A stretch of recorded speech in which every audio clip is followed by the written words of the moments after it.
Be the church. Welcome to the Be the Church podcast, where we learn together how to better be the hands and feet of Jesus. We're changing our seating arrangement here this morning. If you're on the video, if you're on the audio, just trust me that this is a pretty sweet seating arrangement we've got here. We're sitting on the same stage. Wow, it's crazy. But we are here again to talk about the first sermon in a new series we started this week, a 3-week series called Entrusted that's on stewardship. And the sermon was titled, Who's Cherries? And this was preached by Robert Dillashaw, and it was great. And if you haven't heard the sermon, then as always, go back. It's the previous episode on the podcast, or just scroll down on our Facebook feed here and listen to that sermon before you do this, because this podcast is always a follow-up to our sermon.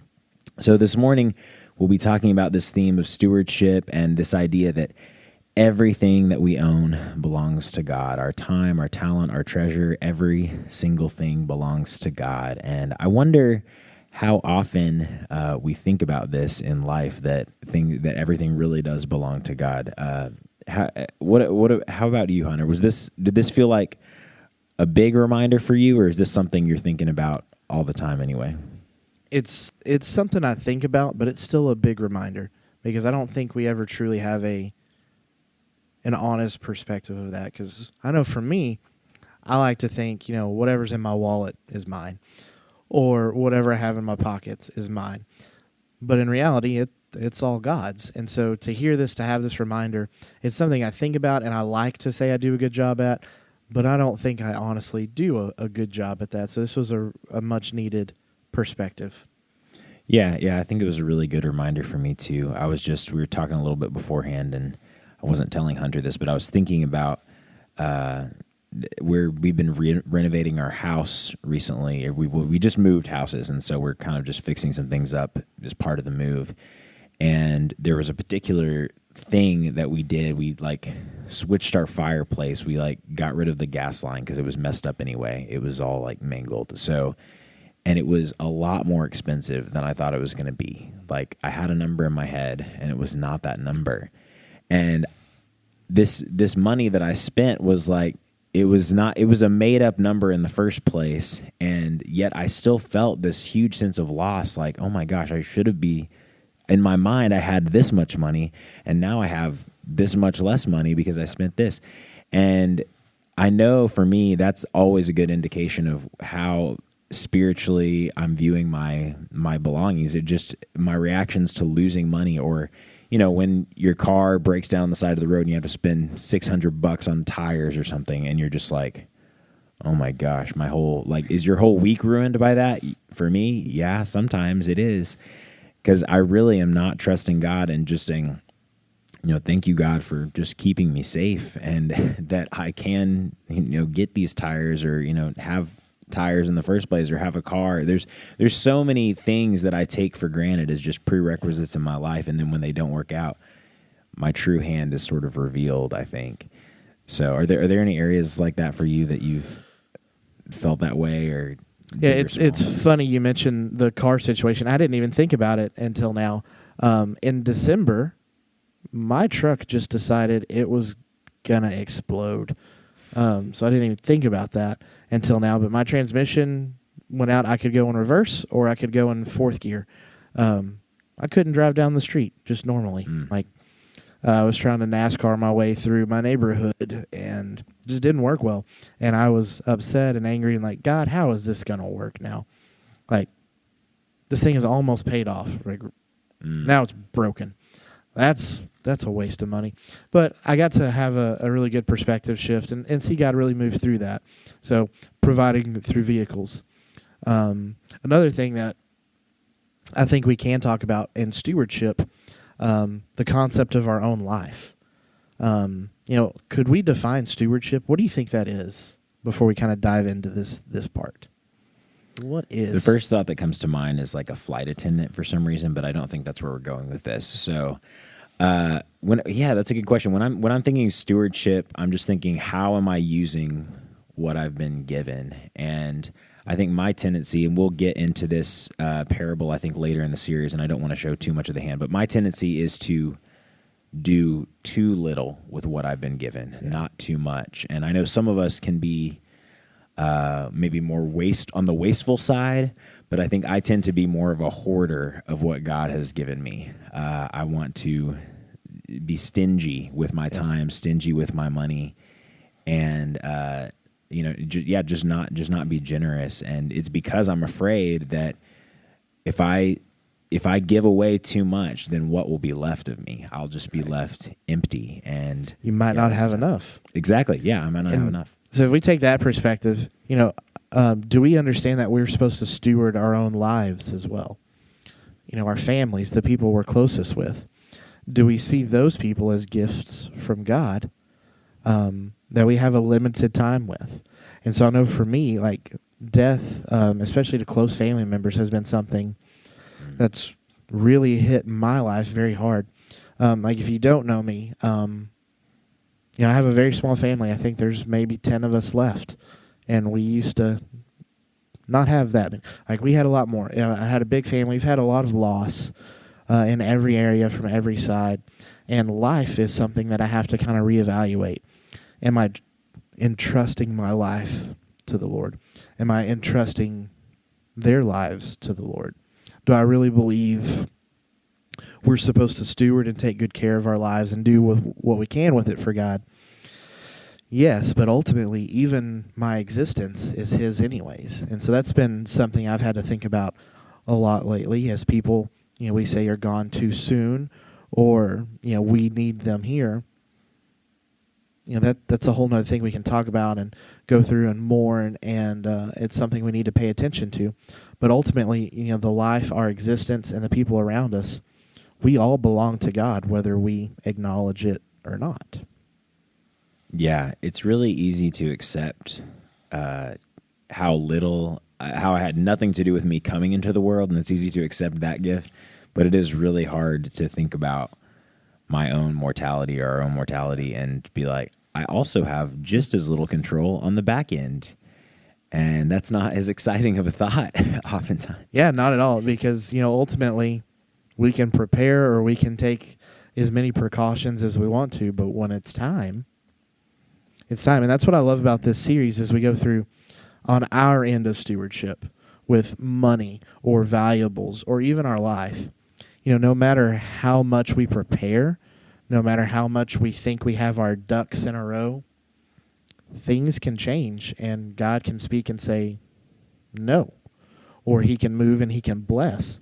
Or He can, increase or decrease. But we have to give an account of how we have stewarded or taken care of the things God has entrusted us. But it's really cool to think, this is all God's anyways. And I think that was the main thing I got from Sunday. Because who's Cherries? I love the example Robert gave with his oldest daughter, Brianna, and talking about, as a little girl, she would go to restaurants and ask for a little bowl of cherries. Well, those aren't free. You have kids, Sam. Do y'all ever go out to eat and you just have to get extra things? It's butter lately with Ezra is the thing he always wants at home or out. Yeah, he like asks for bread and butter and then we'll just lick the butter off the bread. So, yeah. My youngest nephew did that and it drove me crazy. He would do it with nacho cheese too. That's me still. Yeah. 30 years later, here we are. Yeah. But as we go through, is that really free? It seems like it at the restaurant. Yeah. They just give it, but yeah. But like somewhere along the line, payment has to be made, Mm-hmm. Yeah. And so in Robert's example, cherries, restaurants just don't give you cherries. Like you have to pay for them. They'll give them to you if you pay.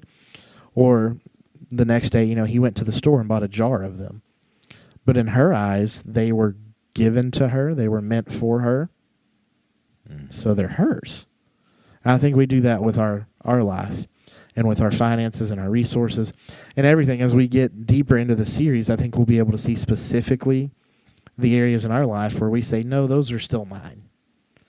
Like, God, I know you've given me the jar. I know you've given me all the butter we can have. I know you've given me all this stuff, but it's still mine because you gave it to me. When in reality, He's the one that owns it all.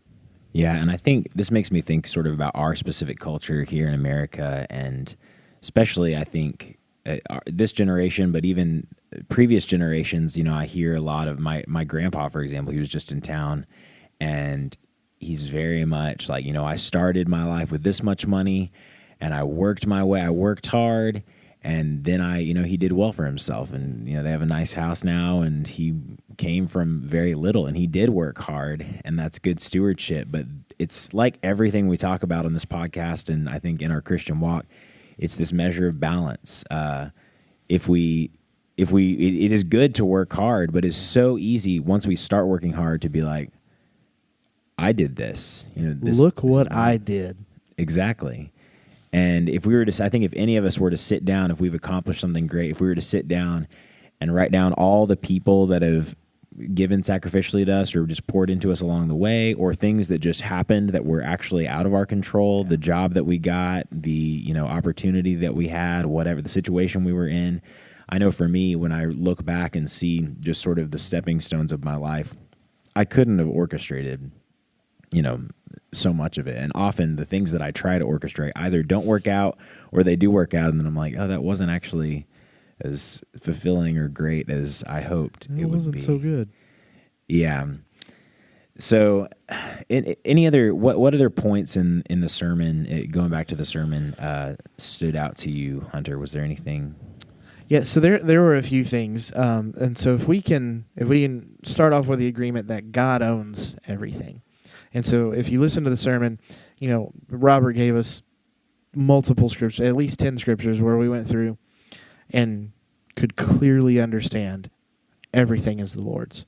Mm-hmm. And so from creation to modern times, every single thing belongs to God. And so he entrusts us to shepherd it and to steward it and to take care of it. But ultimately, it all belongs to him. But I don't know if you struggle with this, Sam. I know I do. Sometimes I get selfish about things, and I take a particular attachment to, and I said, okay, but that's going to be mine. Mm-hmm. And so I think our selfish, sinful nature is to fight the fact that God owns everything. Yeah, definitely. For me, it's especially when I get something new, and this is from a new item in my house that's shiny. Like, we just got new countertops in, because that's the area that we're primarily doing is our kitchen, and they're very shiny. And I will tell you, probably in a year they won't be, knowing Brooke and I's track record as far as cleanliness, and we're both more anyway, not to bash us. Our house will look great. It'll look like it's going to look, and it'll be fine. But right now I'm like so careful to keep them shiny. And but then in a more serious note, even when our children are born, those of you who are parents know, you're just like, I just want to protect this child. And some of that's good. It's like we want to take care of the thing, but I know in my mind I'm grabbing a little too hard and trying to hold a little too tight, and I'm just like, please don't take this from me. And I've even seen that Ezra's been saving up his money for this veterinarian kit for a while, and yesterday he finally got enough money to get it. And relatives and stuff heard about this, and so they'd give him a $5 bill, and so he got it pretty quick. But he doesn't want his brother to play with it. He doesn't. He wants it to be his. Yeah. And that's just the natural sense. It's just human nature, I think, to be like, this is mine, and I don't want anything to happen to it. Yeah, and I think it's so funny you mentioned he doesn't want his brother to play with it. Yeah, that was some of the biggest fights that we had in my household. My sister's 9 years older than me, and so growing up, we both had a very strong sense of, this is mine, you can't touch it. But ultimately, she won the fights because she was a lot bigger than me. But as we go through, what areas in our life are we really selfish with? What, as we go through the series, we'll be able to see more specifics. But just as we enter into this, just a good thought for us, something that I've been kind of dwelling on since Sunday, is just thinking, what part of my life am I being selfish with? What part of my life am I saying, God, I have to have this? Like you said, we get attached to things. Mm-hmm. What attachments do we have that take our view off of Christ, that take our focus off of Christ, our dependency off of him? What are the little excuse me, the little things that we do or the little compromises we make daily that just take our eyes off the Lord a little bit. And for me, when I'm honest with myself, when I see those things happening, I kind of enjoy it because I'm saying, look, God, I'm self-sufficient. Mm-hmm. I'm a man, God. I'm almost 30 years old. This is going to be, like, I'm finally going to be who you made me to be. And then I realized, God did not make me to be a wonderful, self-sufficient person who doesn't rely on anyone or anything. God made me to be totally dependent on him. And I can't hold on to things or people or viewpoints for myself. I have to be fully dependent on him and just realize he's just given me those things. They're all a gift from him. Right. Yeah, you said something about what is taking our eyes off of Christ, and it all belongs to God, and that includes, you said this earlier, but our very lives. And something that's helpful for me to think about is all sin, I believe, is just a twisting of something good. It's like it's a twisting of a real desire that we have, but we're fulfilling that real desire in a really bad way, in the wrong way. That's not going to work ever. No matter how much we try, it's going to leave us empty. And really, the big desire is for Christ, is for God, is for a relationship with God. And so that feeling of, me admiring my new countertops, or Ezra admiring his new veterinarian kit, or, you admiring your new truck, that, whatever it is, and wanting to hold to that, looking to the future. I don't know exactly how this is going to translate because I haven't been to heaven yet personally, but we will, in some level, I believe, be admiring Christ in that way, but in a healthy way. And so, right, I can't wait to have him be my sole fixation. And it's funny you mentioned, I didn't think I held on to my truck or admired it until this weekend. And so for a youth event, we took our youth to Dallas Baptist University and watched them play a baseball game. Because they're teenagers and they don't follow instructions, we didn't have anyone register for this event. Oh, gosh. Like, I told DBU, we'll probably have 25 people show up. They reserved 25 seats for us. It was great. We had 9 students commit, say, I'll be there. And so naturally, at 11 o'clock on Friday night, 15 more were like, hey, can I show up? So didn't have any rides planned, didn't have anything. So we ended up having to rent a passenger van. And if you've ever done that, it's terrible. It's frustrating. And it's just draining. So I get up Saturday morning, I rent the passenger van, and then I realize, well, we still have to have 2 more full cars go. Then it hit me, well, my truck can seat a lot of people. Yeah. It kind of has to go too. You just stuff the youth in the back, right? Yeah, like I have a little cover over the bed. Like we can poke a hole in it and they can breathe. But it hit me like, well, I have to drive the van because now it's on my insurance. So I can't drive 2 vehicles. Somebody's got to drive mine. And it's a new truck that I haven't let really anyone touch. And so my selfishness kicked in. I was like, oh, okay. Well, I guess Brienne, my fiance, has to drive it. And I was like, okay, that's fine. I trust her. I'm going to marry her. Obviously, I trust her. And then I saw her park it. And I was like, I don't know. She parked next to us at the van, and I literally moved the van across the parking lot just to be away from that. But it was just something I held on to. I was like, you know what? It's probably not good. I was nervous for no real reason, but it was just something that I was fixated on in the moment. And no matter where I parked or where I went, my thoughts were like, what happens if she can't drive? Yeah. What happens if she loses control or someone else does something stupid? And then it was just a good perspective change for me to say, even though I'm a pastor on a church staff, I've been a Christian most of my life. I like to think I'm somewhat mature in my faith, but then I realized, no, I'm not, because I still hold on just to those little things. my selfishness really shows when I'm not being dependent on Christ. And all of that to say, Robert had a really good quote in the sermon. And he says, when we are being selfish, we are stealing glory from God.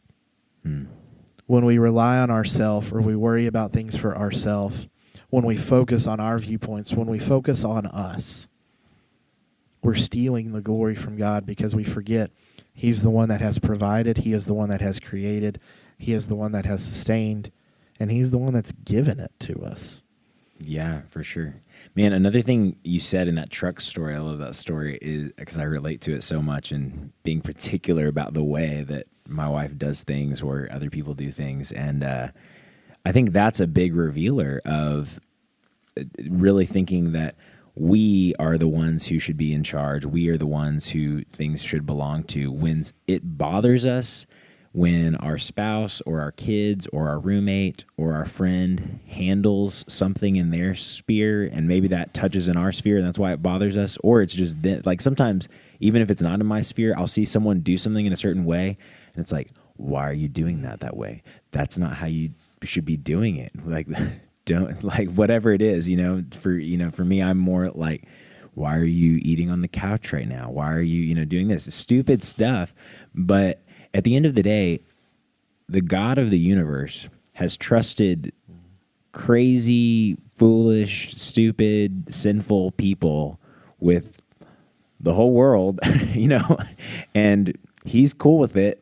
And if He's cool with entrusting people with it, like, who am I to just be like, why are you doing that way? And that, right, to me really reveals that at the end of the day, I kind of think I know best. Just sometimes, not all the time, but in a few areas, I think I know best.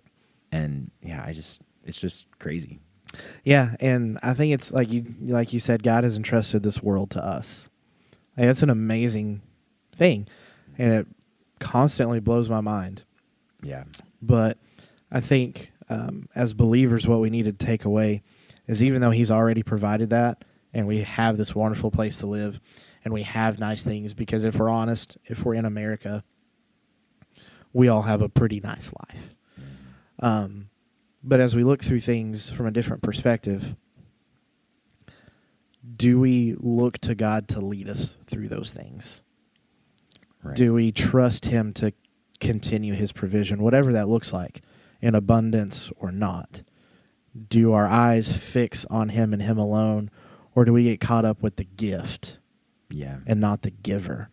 Yeah. And so what this series has done for me already, 1 weekend, is just help fix my eyes on Jesus and just give me a reminder that even though I have these things or I have this title or I have this stuff, it all comes from Him. And I shouldn't get caught up in the stuff. Yeah. I should get caught up in the person who gave it. Absolutely. Who owns it and can do whatever He wants with it. Yeah, for sure.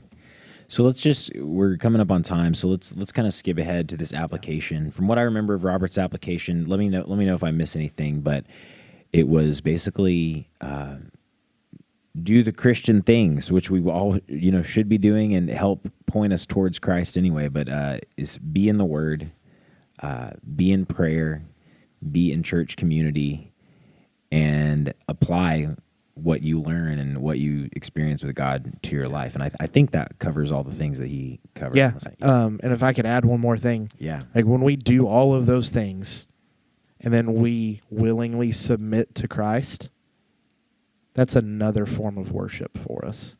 And it just shows us, again, God is over all. And so I think if we go through those things, because we can make an idol of those things, and be selfish, like, look at, I spent so much time with God today. Right. But when we have a heavenly perspective, when we're really just focused on Him and seeing Him move, it's an act of worship. Yes, exactly. Yeah, and exactly like you're saying, the point of all those things is to be an act of worship. Yeah. And, there are times where you just have to make yourself read the Scripture because, man, you don't feel like it, and in your reading plan, you're in, Chronicles or something that isn't your favorite. But as a whole, it's because of that spirit of worship and desire to focus on Him rather than focus on the things you've been given. anything else you want to add before we sort of wrap up for today? Even though we're all selfish, sinful people, I think a good reminder for us is just to set that aside and really give the glory to God by focusing on Him and seeing Him for who He really is. Yeah, absolutely. There is something that you can focus on and something that you can cling to other than there's a replacement for whatever you're trying to cling to now, and it's Jesus. And so be in the Word this week, be in prayer this week, connect with your church community this week. Probably if one of those three in itself, if it doesn't stick out to you as I probably need to grow in that, then either you're doing really great or you're deluding yourself. But I hope you're doing really great. But let's all continue to grow together. Hunter, thanks for joining me again this morning. And let's go now and continue to learn together how to better be the church.